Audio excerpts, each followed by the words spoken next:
Ryan Day said he is still looking for separation from someone in the quarterback battle.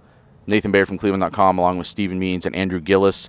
Andrew, Kyle McCord started a game as a true freshman here. He has been the primary backup to C.J. Stroud the last couple of years. Ryan Day has never really strayed away from saying that McCord had advantages in terms of tenure and familiarity with the offense and being a year older and all those things. Should Ohio State fans be worried or at least wondering why Kyle McCord hasn't pulled away in this job yet? I don't know about worried, but I do think that there is something there that Kyle McCord hasn't, right? You know, we talked about this for a couple of weeks. I mean, all the way back to Big Ten Media Day, and I'm sure you guys did all, throughout the spring. The veteran nature of Kyle McCord and kind of the experience, it's not a ton of experience, but it is experience nonetheless. You should be at a point right now, in my opinion, where you don't have to name the starter. You don't have to say Kyle McCord's the starter week 1 against Indiana. He's our guy. We're going to roll with him, and it's going to be great, and blah blah blah. You don't have to be at that point, but you have to be at the point where we talked about this in our other video. You hear the magic S word, separation. You hear Kyle McCord is really pushing, or you have a rising tide where both guys played so well and they both made each other better, but Kyle McCord has kind of stepped up a little bit. That should be where you're at. I do think it, not concerning, but it is notable that you're not at that point yet. And I do think that, Ryan mentioned, this is kind of what we've talked about this. You guys mentioned it, previous quarterback battles. He mentioned it, this is about the time when we've done this in the past and they're just not there yet. So, yeah, I think that it's not concerning yet, but it is notable that you have a guy who everybody kind of assumed was going to be the starter, and he hasn't proven it yet.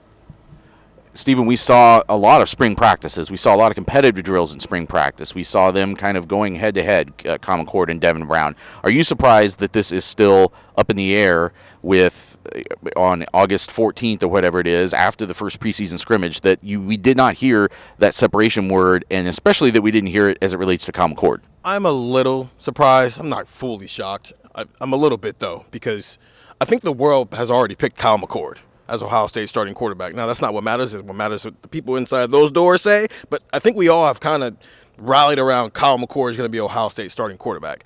It's not a good thing that you've been in a program for 3 years and you haven't, we're at this point and it doesn't feel like you've created separation. I don't think it's a bad thing, but it's not a good thing either. And I think that the longer this goes and he doesn't create separation, then you get to a situation where maybe Devin Brown's catching up. Right? And so then you get to a situation where it's, if they're equal, you always pick the younger guy. And that's what you allow. Now, this might just be Ryan Day's way of keeping the room motivated for all we know. But, I mean, we've seen plenty of practices, especially you and I going back to the spring, and it's felt like Kyle McCord has been better. But for whatever reason, the people whose decision actually this falls on don't feel that way. So what isn't Kyle McCord doing, whether it's on the field with a lack of consistency there, or in meeting rooms, or maybe in the locker room? Because Ryan Day did also mention that he's just walking around, asking people, getting a feel on, the locker room, that type of stuff. So where isn't it clicking yet for Kyle McCord that we're at the typical point where Ohio State has announced at least this guy is separating and we're not there this time around?